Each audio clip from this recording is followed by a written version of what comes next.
అందుకే ఈరోజు జరిగిన నంద్యాలలో జరిగిన ఇన్సిడెంట్ కానీ, అదే మరి ఈస్ట్ గోదావరిలో శ్రీకాకుళంలో జరిగిన ఇన్సిడెంట్ కానీ చాలా సర్వసభ్యం సమాజం చీకొట్టే సందర్భాలు ఇవి.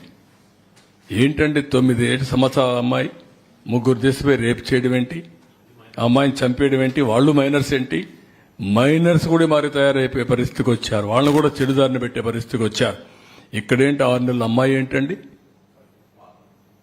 వాడు ఏంటి కొంచెమైనా సరే చిన్న పిల్లల్ని కూడా ఈ మరి హెరాస్ చేసే పరిస్థితికి వచ్చారంటే ఎంత దారుణం మనం ఆలోచించాలంటే ఇది వ్యవస్థ ఎంత భ్రష్టు పట్టింది, ఎంత చెడిపోయింది, మనసులు ఏ విధంగా కలుషితం అయిపోయినాయి.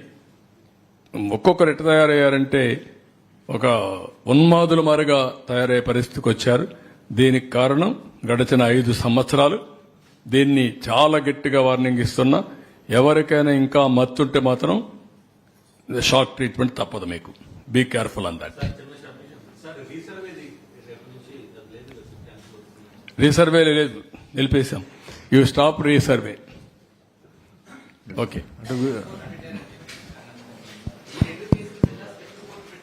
Special court పెట్టమన్నాను.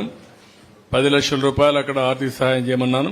ఇక్కడ 5 లక్షల రూపాయల ఆ అమ్మాయి పేరుతో, చిన్నారి పేరుతో ఫిక్స్డ్ డిపాజిట్ చేయమన్నాను. ఆ ఓపికను పరీక్షిస్తున్నారు కొంతమంది యాంటీ సోషల్ ఎలిమెంట్స్. అందుకే మర్యాద చెప్తున్నా, ఒకసారి చెప్తున్నా, రెండోసారి చెప్తున్నా, ఇంకా ఎట్లా జోల్ట్ ఇవ్వాలో, ఎట్లా షాక్ ట్రీట్మెంట్ ఇవ్వాలో ఇస్తా.